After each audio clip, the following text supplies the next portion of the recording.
सिंध छा बल्कि पूरे पाकिस्तान अंदर तमाम वॾा ज़ुल्म पिया हलन था।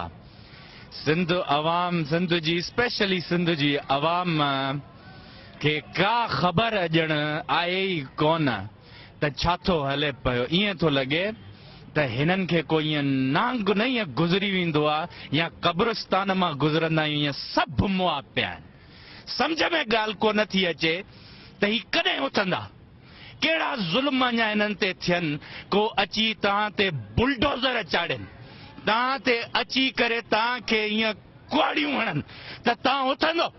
तव्हांजा आबादगार बि मरनि, उन्हनि सां बि ज़ुल्म, तव्हांजे उस्तादनि सां बि ज़ुल्म, तव्हांजे ॿारनि नंढड़नि सां बि ज़ुल्म, तव्हांजे पीअरनि सां बि ज़ुल्म, तव्हांजे बचनि सां बि ज़ुल्म, तव्हांजे हिक हिक ॿार खे वॾे खे चिथे छॾियो अथऊं बि उथो कोन था। कॾहिं उथंदव?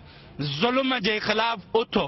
जेतिरो देर सां उथंदव ओतिरी वॾी कुर्बानी ॾियणी पवंदव ऐं इहा तव्हांखे डिसाइड करणो आहे त इहा कुर्बानी तव्हां ॾींदो या तव्हांजा नंढड़ा गुलनि जहिड़ा ॿार वॾा थी ॾींदा। उहे बुलडोज़रनि जे हेठां ईंदा, उहे कुआड़ियुनि हेठां ईंदा, उहे ईअं ट्रकनि हेठां ईंदा।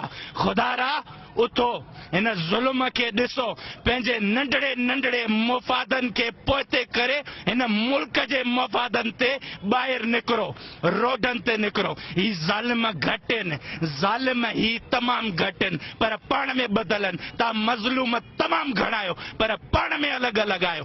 गॾिजो, रोडनि ते निकिरो, निकिरी हिननि जी ज़ुल्म सां ठहियल माड़ियुनि ते चढ़ी वञो।